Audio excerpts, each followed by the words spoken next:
The silver pool in the middle of the chamber glowed like a soft moon. The air was warm, and the silence felt deep, as if even sound was afraid to move. Plasma Unit 47 stood still, unsure of what they had found. Toma looked into the water again. The images had faded, but the feeling inside him remained. He didn't understand it fully, but he knew one thing: this place wasn't trying to destroy them. It was trying to speak. Lena moved beside him. "What did you see?" she asked. Toma shook his head slowly. "Not danger, not war. I saw pictures. Messages, maybe warnings. Maybe a test." The others looked at each other. Soldiers were trained for battle, not for strange visions. But they couldn't deny the truth. Toma had kept them alive when their maps and tech had failed. Lena looked at the others. "Keep your weapons off. No light. We follow him." Back at Earth Command, news from Plasma Unit 47 had stopped. Again, one of the generals stood before the large screen, frowning. "Another silence," he said. "That makes 8 squads lost in this region." His assistant, a young officer named Bryn, cleared his throat. "Sir, I've noticed something. Each time we send a squad, they vanish in the same area, the old tunnels near the central crystal vein." The general nodded. "So we send stronger units, bigger firepower." Bryn hesitated. "Sir, what if firepower is the problem?" The general didn't answer. Underground, in the glowing tunnels of Argo 9, Toma led the team forward. He had no plan, only a feeling. He watched the shape of crystals on the wall, how they curved, how they pulsed. It was like following a trail of quiet voices. "Why are we still walking?" one soldier asked. Toma looked at him. "Because the walls haven't closed." It was true. Earlier, the tunnels had shifted and shut behind them. Now they stayed open, like the planet was guiding them. Lena stayed close to Toma. "You said they're testing us, but why?" Toma stopped and touched a crystal. "Maybe they're tired of noise, of weapons, of people who don't listen."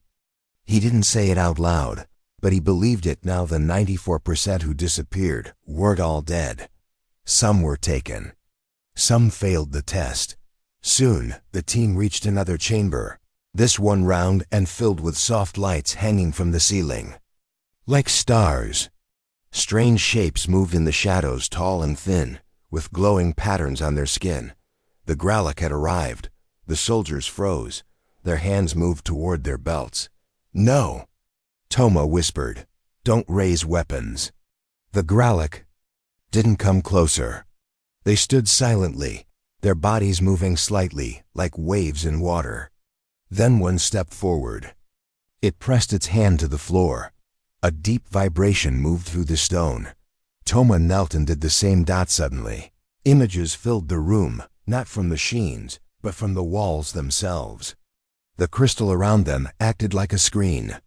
It showed humans landing, mining, burning. Then it showed tunnels collapsing, life forms vanishing, and Gralak standing in silence.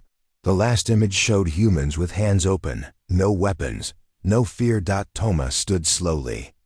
"They're showing us history, their pain, and what they hope for." Lena lowered her head. "We never asked if someone lived here. We just came." Back in the tunnels, 2 soldiers whispered behind the group. "This is madness," one said. "We're just watching pictures." "I say we find the surface and call for evac," the other replied. "We've seen enough." They turned and walked back into the tunnel. The moment they stepped away from the group, the ground under their feet shifted. In silence, the path behind them disappeared. No crash, no scream, just gone. Lena looked back. "Where are Roy and Ken?" Toma closed his eyes. "They stepped away. The test rejected them." Later, the Gralak stepped aside and pointed to a tunnel ahead, one lined with pure blue light. It led deeper, but the walls no longer looked strange. They looked calm. Lena touched Toma's shoulder. "Do we go on?" He looked at the soldiers. Only 5 remained. But something inside told him that the path forward was no longer deadly. "Yes," he said. "This is not a trap. This is trust." That night, they set up a small rest camp in a round crystal room. No machines. Just natural light, warmth, and silence. One soldier, a young man named Paulo, sat beside Toma. "You're not trained for war," he said. "How did you figure all this out?" Toma smiled a little. "I listen to things most people ignore. Machines, walls, wind. I think this planet is alive in its own way. It talks if we stop trying to control it." Paulo nodded. "Maybe we came here thinking we're heroes. But maybe real heroes are the ones who learn, not just fight." Above ground, Earth Command prepared a new drop this time with heavy mechs and drone fire teams. General Farron raised his hand. "Launch in 1 hour," but Bryn stepped forward. "Sir, please. Let me try something. Just one message." The general looked at him. "What kind of message?" Bryn took a deep breath. "A message with no threats. Just asking if anyone is alive and listening." Below, in the crystal room, a soft beep echoed through Toma's wrist unit. His old device, half broken, lit. Up with a message. "Unit 47, do you copy? Are you alive? Respond if safe." Toma stared at it, then smiled. Maybe someone up there is finally listening too. Argo 9 was a silent, shining planet far away in the Orion Belt. Its sky was always dark blue, and the ground sparkled with crystals. These crystals were special. They could power Earth's biggest ships and strongest machines. Humans had built many mining stations here, but they didn't know that something else lived deep under the ground. They called themselves the Gralak. The Gralak were not like humans. They had lived in the caves of Argo 9 for thousands of years. They spoke through the Earth using vibrations and echo signals. They didn't like noise, fire, or machines. When humans started digging deep, the Gralak got angry. One night, the humans working in Mine Station Alpha disappeared. No noise, no fight, just silence. After that, more stations vanished one by one. The Earth Defense Corps sent special soldiers, plasma units, to stop the attacks. These units used heavy suits and powerful plasma throwers. They were trained for close combat and underground fighting. But something strange happened. Out of every 100 plasma soldiers sent, 94 were lost within a few days. The commanders thought it was the enemy's weapons. Others believed it was the planet itself that was cursed. They kept sending more units. They kept losing them. Far from the main base, in a quiet corner of the station, there was a young man named Toma. He was not a soldier. He was a quiet technician. He fixed machines, cleaned tools, and checked power lines. He never held a gun. He liked to be alone. He didn't talk much, but he listened to everything. One morning, there was a mistake in the system. A soldier named Tomas was listed for Plasma Unit 47, but the computer took Toma instead. Before anyone could fix the error, Toma was already suited up and sent to the dropship. Inside the dropship, the soldiers laughed when they saw him. "You're not Tomas," said one, shaking his head. "I'm Toma," he said softly. "There must be a mistake." The unit leader, a tall woman named Lena, looked at her pad and frowned. "No time to fix it now. You're coming with us." Toma didn't argue. He sat down, held his helmet tight, and looked out at the stars. When they landed on Argo 9, the wind was cold and the sky was heavy. Crystals glowed beneath their feet. Plasma Unit 47 moved fast, following old maps into the mine tunnels. The path was dark, and the air was thin. Their suits kept them warm, but something felt wrong. Every few steps the tunnel shape changed. Walls curved in strange ways. Maps didn't match. Their sensors blinked red again and again. Toma didn't trust the tech. He pulled out an old tool he made himself, a compass that used the planet's magnetic pull, while the soldiers used auto guides. Toma marked walls with chalk and kept notes on paper. The deeper they went, the quieter it got. Then they heard something. Not a scream. Not a growl. Just a hum. A low vibration in the ground, like a giant. Heartbeat. Lena raised her hand. Hold position. Suddenly, lights flickered. The plasma throwers shut down. Communication went silent. Then the walls moved, not fast. Not loud, but enough to make everyone freeze. The tunnel behind them was gone, sealed like it never existed. Panic started. One soldier ran back and disappeared into the rock. Toma stayed calm. "This planet doesn't like our tech," he whispered. "We need to stop using machines." Lena looked at him. "What do you suggest, technician?" "We walk slow. Follow the crystal lines. They show safe paths. I've seen the patterns." It sounded crazy, but they had no choice. One by one, they turned off their suits' lights. Toma lit a soft glow crystal and led the way. Hours passed. They saw strange carvings on the walls. Shapes. Like hands, circles, and trees. It was not just a mine. It was a city underground. Toma touched the carvings. They vibrated. He placed his hand flat and the wall lit up. A tunnel opened in front of them. The soldiers looked at each other, unsure. Lena nodded. "Let's go." As they moved, the air became warmer. The crystals glowed brighter. They reached a wide chamber with a pool of silver water in the middle. Toma knelt by the water and saw images of humans, of light, of the Gralak watching from the shadows. "They're not killing us," he said quietly. "They're testing us," Lena frowned. "Testing us for what?" "To see if we understand, to see if we listen." The others didn't know what to say. Behind them, a soft vibration echoed through the walls. They were not alone anymore. The sun on Argo 9 rose slowly, casting a soft golden light over the valley. The land that once felt strange and dangerous now looked peaceful. The ground shimmered gently with tiny blue crystals, and the air carried a quiet warmth. Toma stood outside the learning center, watching the morning begin. More humans had arrived over the past few days, scientists, students, engineers, even artists. They came not to take, but to understand. He remembered how it all began, with fear, noise, and fire. Now it was different. The old pattern was breaking. Behind him, Dr. Alira approached. "The Council back on Earth has approved more peace missions," she said. 3 more teams are coming." Toma smiled. "Good, but we must go slowly. This planet listens, and it remembers." In another part of Argo 9, a new group had landed. They were not part of the peace teams. Their ship was larger, heavier, and painted with Earth defense colors. They had been sent before the new orders were fully confirmed. They had come prepared for war.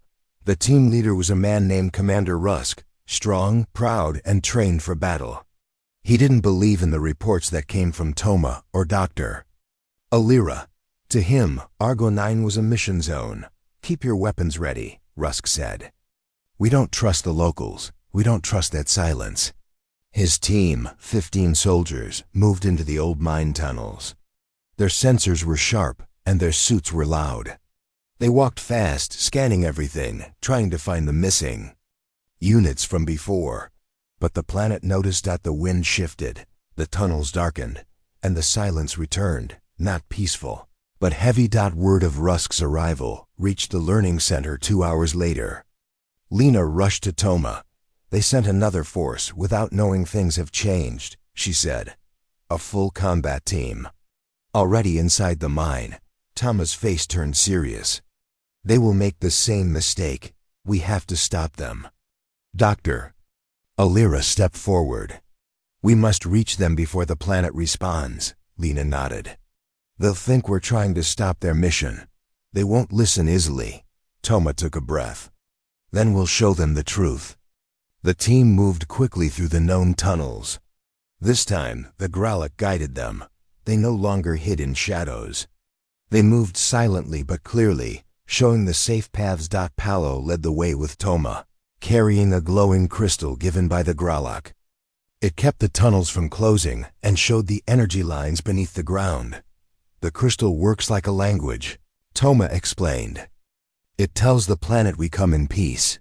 After 30 minutes, they saw lights up ahead, voices, soldiers. Toma stepped forward, hands up. Commander Rusk, please stop. You're walking into danger, not from the Gralak, but from the planet itself. Rusk turned sharply. You're Toma, right? The technician who went missing. I didn't go missing, Toma said calmly. I was learning, and now I'm asking you put down your weapons. Rusk laughed. You've been underground. Too long. These are aliens, unknown. They took our people. No, Toma replied. They tested us. And most failed because they didn't listen. Rusk stepped closer. We're here to complete the mission. Find out what happened to the other plasma units. Bring order. Lena walked up beside Toma. Then look around. There's no war here. Only balance. If you force it, the planet will respond. But Rusk was not convinced. He raised his hand to signal his team. Suddenly, the ground beneath them pulsed.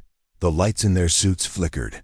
The walls began to hum a deep, steady sound. The Gralak moved forward silently. Their leader raised a hand and touched the ground. In that moment, a vision appeared on the crystal walls around them, images of all the failed missions. Units walking with fire, machines breaking the tunnels, the planet closing paths. Soldiers lost in darkness. Then it showed a new image. Unit 47, walking slowly, listening, surviving. Rusk stood frozen. His face changed. He lowered his weapon. I didn't know, he whispered. Toma stepped beside him. You weren't told. That's not your fault. But now you know. Rusk looked around at the Gralak. They never attacked? Toma shook his head. No, they only defended the silence. And tested who would respect it. The other soldiers lowered their weapons one by one. The sound of the tunnel changed, less heavy, more calm. The light returned. Later, the teams gathered at the surface. Commander Rusk walked beside Toma, no longer with pride, but with understanding. This planet is alive, Rusk said. Not in the way we know life, but in a deeper way. Toma nodded. It doesn't want to be ruled. It wants to be understood. Dr. Alira joined them. You helped us break the pattern. No more fire, only listening. Rusk looked at the stars. Above, I'll speak to Earth Command. Tell them everything. Make sure no more warships are sent. That night, a small celebration was held at the Learning Center. Humans and Gralak stood together, not with loud music or speeches, but with shared silence and light. Children from Earth, newly arrived with families of scientists, played with Gralak younglings near the crystal field. They didn't need language. Laughter and smiles were enough. Toma sat beside Lena and Palo. We did something impossible, he said. No, Lena replied. We just did something human. We changed, Palo smiled. We didn't come to win. We came to learn. The silence in the chamber was deep, but not empty. It was full of something peaceful, something waiting. The Gralak leader stood tall, still holding Toma's hand. The crystals in the walls glowed softly, and for the first time, everyone felt like they were being welcomed, not watched. Toma looked up at the tall figure. The Gralak had no mouth, no eyes like humans, but its glowing skin showed emotions, colors shifting like waves on water. Right now, it was a calm blue. Then the Gralak stepped back and turned toward the tunnel. Toma understood. They want us to follow. Lena looked around at the others. Should we go? We don't know what's ahead, Toma nodded. This is the test. The real one. Not survival, understanding. Lena didn't speak for a moment. Then she gave a short nod. All right, let's see where this leads. The Gralak guided the team through a tunnel that was wider than any before. The walls shimmered with soft green light. They passed ancient marking symbols that looked like stars, plants, and hands. Toma ran his fingers across them as they walked. "These walls are like a book," he said. "A very old one." They walked in silence, each step deeper into the planet. But the deeper they went, the warmer and more peaceful the air became. There was no fear, no feeling of danger, only curiosity. After some time, they entered a massive cave. It looked like a cathedral made of crystals. In the center was a large platform made of smooth stone. Around it stood more Gralak dozens. Of them, one by one, the humans were led to the center. A voice filled the space, not from a speaker, but from the ground itself. It wasn't in human language, but they could still feel its meaning. Before you can be trusted, you must be known. The platform lit up. A soft light covered each human: Toma, Lena, Paolo, and the two others. The light touched their hands, heads, and chests. Then the walls lit up with images, memories. Each person saw parts of their past shown in the crystal. Childhood, training, moments of fear, choices made. Paolo gasped. "They're reading us." Toma said quietly, "No, they're learning us." The Gralak didn't just want to test their strength. They wanted to know what kind of people they were. Lena stood still as her image showed her helping a wounded friend during a past mission. One of the soldiers saw himself giving food to a lost child during a supply drop. And Toma saw himself alone in a room, fixing broken machines. Quiet, forgotten, but always watching, always caring. The lights faded. Then the voice returned. "You are not like the others. You did not bring fire. You brought patience. And for that, we show you what lies below." The stone floor moved silently. A spiral path opened, leading them down into a hidden chamber even deeper than before. At the bottom was something none of them had seen before. The heart of Argo-9. It was a giant crystal, floating in the air, glowing with a color that changed. With each second: blue, silver, green, gold. Toma stepped forward. He felt a soft vibration through the ground. A calm, warm energy. "This is the real power of the planet," he whispered. "Not something to burn, something to understand." The Gralak leader stood beside the crystal. Its skin glowed bright blue, then slowly shifted to a warm yellow. "Trust." Toma looked at Lena. "This is why they rejected the other units. They weren't ready. They only saw power, not life." Lena nodded slowly. "And we came ready to fight too, but changed before it was too late."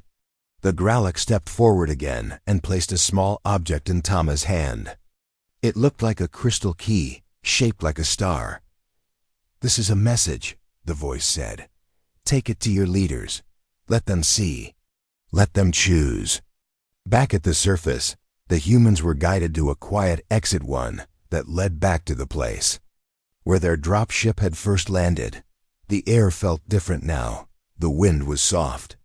The sky above seemed more open. Toma sent another message to Earth Command. "We have passed the test. We are bringing knowledge, not weapons. Stop sending fire."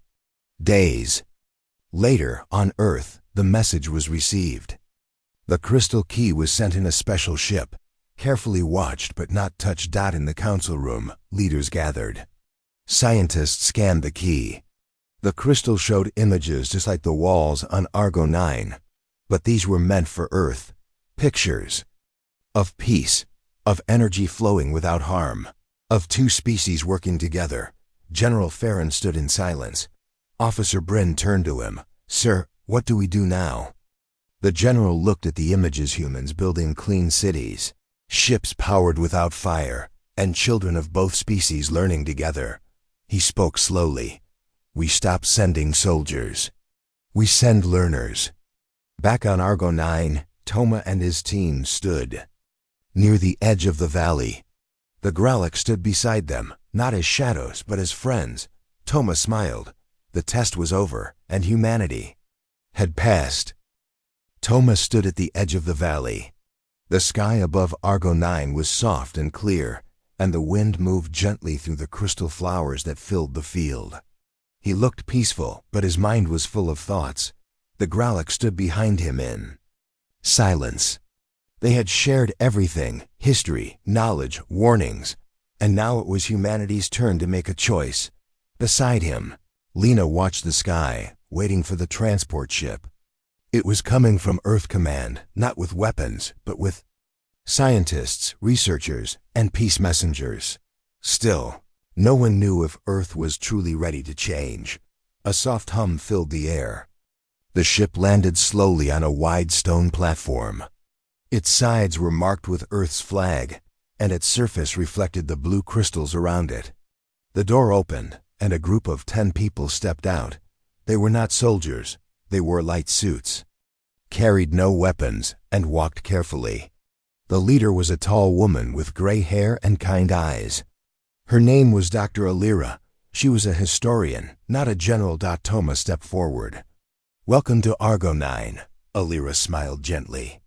"Thank you, Toma. Your message changed everything." Toma led the new visitors down into the caves. This time, the tunnels did not shift or close. The planet knew they came in peace. The Gralloch moved with them silently, guiding the way like hosts, not guards. They reached the great crystal chamber, the heart of Argo-9. Dr. Alira stopped and stared at it. "This is beyond anything we've ever seen. Pure energy. Pure balance." Toma nodded. "It powers the planet. It doesn't take, it gives. If we learn from it, we can power our world without hurting theirs." The Gralloch leader placed a hand on the crystal. It glowed softly, and images appeared once again: human cities filled with green gardens, clean air, floating ships, and peaceful skies. The message was clear. This future was possible, if humans chose it. Back on the surface, the rest of Unit 47 waited near their old drop site. Paolo sat beside Lena, sharpening a piece of crystal with a small tool. "Hard to believe," Paolo said, "that we came here ready to fight." Lena gave a small smile. "We weren't ready to understand before. Now we are." Paolo looked up at the sky. "Do you think Earth will really change?" Lena thought for a while before answering. "Some people will. Others might not, but it has to start somewhere. Maybe this is the start." Deep below, Dr. Alira and Toma spoke with the Gralloch. No translator was needed. The ground itself carried meaning. Emotions passed through their feet. Thoughts passed through light. It was slow, but powerful. The Gralloch asked only one thing: "Will your people come to listen, or come to take?" Toma didn't answer right away. He looked at Dr. Alira. She placed her hand on the crystal and said softly, "We can only promise to try. We have much to unlearn." The Gralloch responded with a calm green glow. "Trying is enough if your heart is open." When the group returned to the surface, a second ship had landed. This one carried engineers, environmental scientists, and students. Earth had made its choice. Instead of drills, they carried notebooks.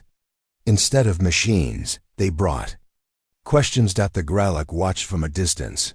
Some came closer, offering silent guidance. They did not fear anymore. They were curious.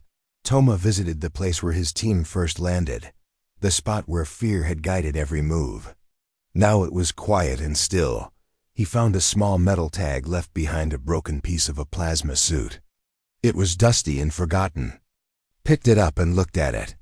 "We came here thinking we knew everything," he whispered. "We were wrong." Lena walked up beside him. "But we learned," Toma nodded. "And we chose to stop burning," she smiled. "That's the bravest thing we've done." A week later, the first human learning center was built on Argo 9. It was not a base. It had no walls, no towers. It was open to the sky and dug gently into the earth, built with crystal and stone, not metal. Toma stood at the front of the center during its opening. "I am not a hero," he said. "I am not a commander or a great thinker. I'm just a man who listened." And that was enough. The Gralloch stood beside him. They didn't speak, but they didn't need to. Their presence said everything. The audience clapped, not loud, but warmly. Paolo leaned over to Lena. If only Earth could see this. Lena nodded. They will. Later that evening, Toma sat alone near the valley. The stars above were brighter here than anywhere he had ever seen. He looked at the sky and smiled. He thought about the 94% who were lost. Maybe they hadn't failed. Maybe their loss had been the lesson humanity needed. Now, finally, people had stopped fighting to win and started listening to grow. That was the human choice. The stars above Argo 9 sparkled like a quiet song, each one holding a story. Now the humans had their story too. One that began with fear, but ended in understanding. Back at the research station, the air was filled with calm energy. Engineers worked beside Grolic guides. Children played with glowing stones that hummed softly. The warships were gone. The weapons were packed away.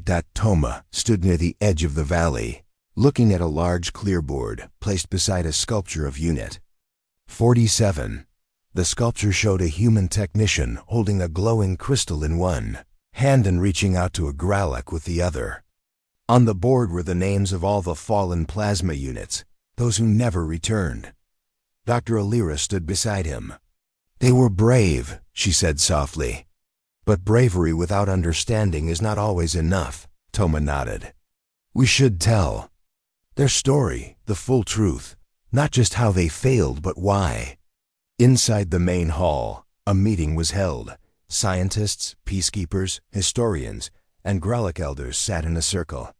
At the center stood Toma, ready to speak. The hall was quiet.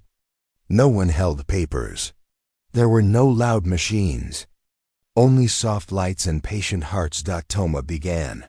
Many people ask, why did 94% of the plasma units fail on Argo 9?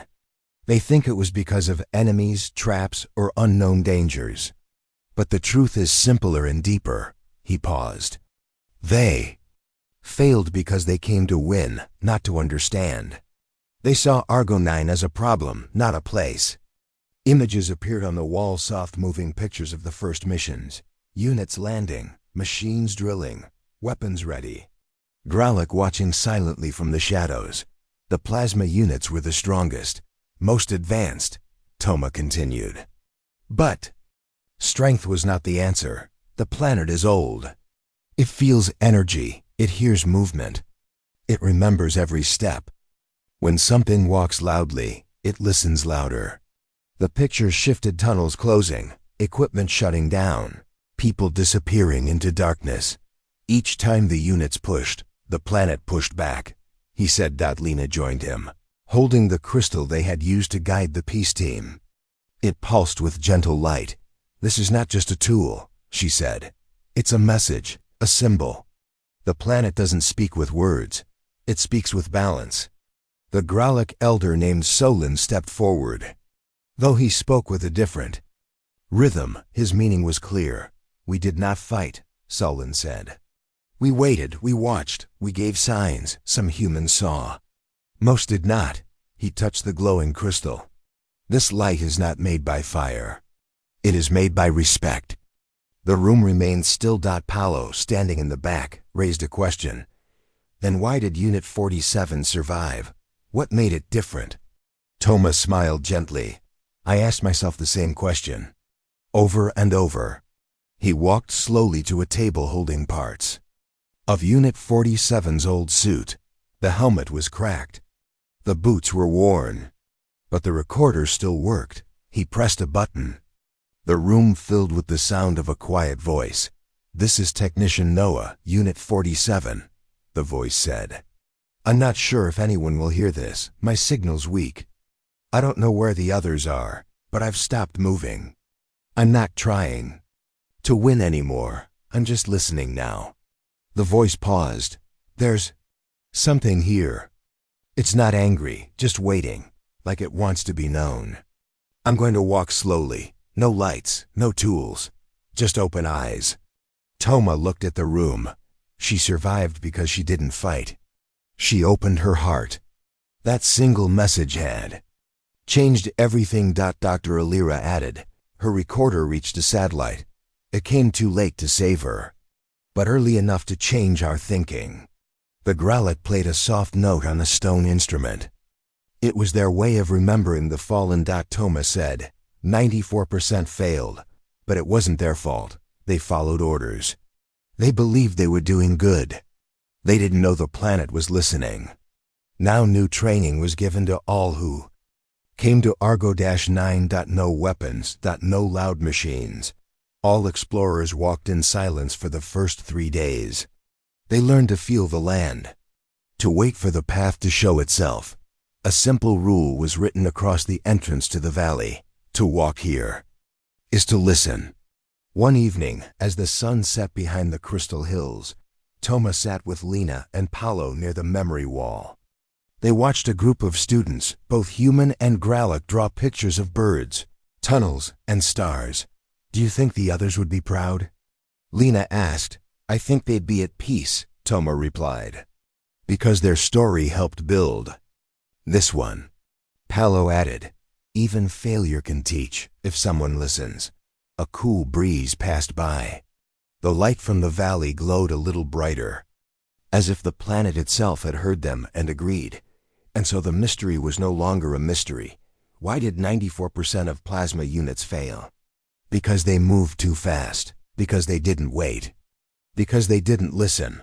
But their failure became the reason others succeeded. Not by fighting, but by understanding. The soft beep from Tama's wrist unit still echoed in the quiet air. The screen glowed faintly, showing a message from Earth Command. Unit 47, do you copy? Are you alive? Respond if safe. Toma looked at Lena. They're trying to contact US, finally. Lena nodded. Send a reply. Let them know we're not dead. Toma used his handmade device to send a short response. Alive, no fighting. Gralloch are not enemies. Do not send weapons, trust us. He knew it was a risk. Command might ignore it or worse, think he was captured and forced to lie. But it was the truth. And someone had to say it. The next morning, the group woke inside the crystal chamber. The light from the walls had dimmed, but the air was still warm. The Gralloch had not returned, but a new path had opened ahead of them, smooth, glowing, and calm. Toma stood and faced the tunnel. This is where they want us to go. Paolo rubbed his eyes. Where does it lead? Toma answered quietly. To the silence. To the place where the others vanished. Lena walked beside him. You mean the lost plasma units? He nodded. Yes, I think we'll find out what really happened. As they walked deeper into the tunnel, the crystals changed color from blue to silver to soft green. The silence grew heavier. They could hear their own breathing and footsteps like echoes in a cave. But then, the tunnel split. One side led down into shadow. The other curved upward, with light at the end. Toma stared at both paths. The group waited. Finally, he said, we split up, but only for a short time. Lena, take 2 and follow the light. I'll take Paolo and go into the dark. Lena frowned. That's risky. Toma looked calm. I don't think it's danger. I think it's 2 lessons. Toma and Paolo walked slowly into the dark tunnel. Their steps were soft, and the air smelled like rain on stone. The walls here were smooth, almost polished, as if someone or something had shaped them long ago. They reached a wide space. In the center stood a large stone structure. Around it were 6 empty plasma suits, standing upright, silent, and clean. Paolo gasped. Are these? Toma walked forward. Yes, Plasma Unit 12, the team that disappeared 3 months ago. But there were no signs of a fight, no broken gear, no blood. The suits were arranged like statues, like they had stepped out and left them behind. Toma placed his hand on one of the suits. It was cold. Inside was empty. Not dead. Just gone. Then the wall beside him lit up. Images appeared again like the ones before. But this time, they showed something different. The Gralloch were standing near humans. Some were frightened. Some were calm, but in the end, the ones who listened were taken into the deeper caves, not harmed, but tested. Toma whispered, "They're not killing us. They're offering a choice." Paolo looked confused. "What kind of choice?" Toma turned. "To understand their world, or to keep fighting ours?" Meanwhile, Lena and the other two soldiers followed the upward path. The air grew lighter, and soon they saw daylight, real sunlight from the surface. But this was not their landing zone. It was a new place, untouched by machines. They stepped outside into a quiet valley. The ground was full of crystal flowers. In the middle stood something that looked like a large stone tablet. Lena walked to it and placed her hand on its surface. The stone lit up, showing a message in both Gralic symbols and human writing. "You cannot lead with fire. You must first listen with silence." The soldiers looked at Lena. She said, "This was left for us. Not for war, for learning." Back in the deep tunnel, Toma sat beside the silent suits. The images faded, and the room became quiet again. He looked at Paolo. "We need to go back." Paolo asked, "Do you think the others who vanished are alive?" Toma thought for a moment. Maybe not as soldiers anymore. Maybe they became something else. Both groups returned to the central chamber at the same time. Lena shared what she had seen. Toma did too. "We were never meant to fight here," Toma said. "This place wanted to teach us." Paolo added, "And only those who were quiet enough to listen survived." Lena sat down, deep in thought. "Then why did the other plasma units vanish?" Toma replied, "Because they came with fear, fire, and noise. The planet didn't understand them, and they didn't understand the planet." He looked around at the others. "But we're still here. Because we listened, we waited, we didn't attack." That night, the tunnel shook softly. The Gralic returned, but this time, not as shadows. They stepped into the chamber calmly. One of them, taller than the others, walked to Toma and held out a hand, not as a threat, as a greeting. Toma took the hand without fear. In that moment, images filled the room again, this time showing a future. Humans and Gralic working side by side, building, learning, sharing energy without harm. The silence was no longer cold. It was peaceful. Far above, on Earth, General Farron stared at the last message from Unit 47. "We are safe. We are learning. Do not send fire. Send open minds." He leaned back in his chair. For the first time, he felt uncertain. Beside him, Officer Bryn smiled quietly. "Maybe the age of fire is ending."